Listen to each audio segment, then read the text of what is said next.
ಬಿಹಾರದ ನಳಂದ ಜಿಲ್ಲೆಯ ಧರ್ಮಶಾಲೆಯೊಂದರಲ್ಲಿ ಕರ್ನಾಟಕದ 3 ಮಹಿಳೆಯರು ಸೇರಿದಂತೆ 4 ಪ್ರವಾಸಿಗರು ನೇಣು ಬಿಗಿದ ಸ್ಥಿತಿಯಲ್ಲಿ ಪತ್ತೆಯಾಗಿದ್ದಾರೆ.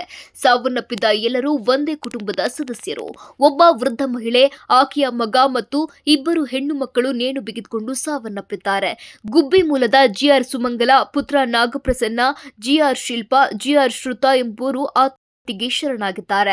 ಮೊಬೈಲ್ ಫೋನ್ಗಳು, Aadhaar, PAN card, ATM card, ನಗದು, ಹಲವು ನಿದ್ರೆ ಮಾತ್ರೆಗಳನ್ನ ಜಪ್ತಿ ಮಾಡಲಾಗಿದೆ.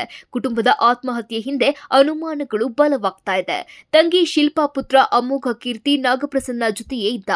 ಆತ ಆನ್ಲೈನ್ ಗೇಮ್ ಚಟಕ್ಕೆ ಬಿದ್ದಿದ್ದ. ಆನ್ಲೈನ್ ಗೇಮ್ ಆಡೋಕೆ ನಾಗಪ್ರಸನ್ನ ಹತ್ರ ಅಮೋಘ ಕೀರ್ತಿ ಹಣಕ್ಕೆ ಪೀಡಿಸುತ್ತಿದ್ದ. ಇದರಿಂದ ರೊಚ್ಚಿಗೆದ್ದಿದ್ದ ಮಾವ ನಾಗಪ್ರಸನ್ನ ಅಳಿಯ ಅಮೋಘ ಕೀರ್ತಿಯನ್ನ ಕಳೆದ ವರ್ಷ ಆಗಸ್ಟ್ 8ರಂದು ಕೊಂದಿದ್ದ. ಇದರಿಂದ ಮನನೊಂದು ನಾಗಪ್ರಸನ್ನ ಆತ್ಮಹತ್ಯೆಗೆ ಪ್ರಯತ್ನಿಸಿದ್ದ. ಕೊಲೆ ಕೇಸ್ ಸಂಬಂಧ ನಾಗಪ್ರಸನ್ನನನ್ನ ಪೊಲೀಸರು ಬಂಧಿಸಿದ್ರು. ನಾಗಪ್ರಸನ್ನನನ್ನ ಜಾಮೀನು ಮೇಲೆ ತಂಗಿ ಶಿಲ್ಪಾ ಕರೆತಂದಿದ್ರು. ಆದ್ರೆ ಅಳಿಯನನ್ನ ಕೊಂದ ಪಶ್ಚಾತ್ತಾಪ ಕಾಡುತ್ತಲೇ ಇತ್ತು ಎನ್ನಲಾಗಿದೆ. ಈ ನಡುವೆ ಕೆಲವು ದಿನಗಳ ಹಿಂದೆ ಇಡೀ ಕುಟುಂಬ ನೇಪಾಳ, ಉತ್ತರ ಭಾರತ ಪ್ರವಾಸಕ್ಕೆ ಹೋಗಿತ್ತು.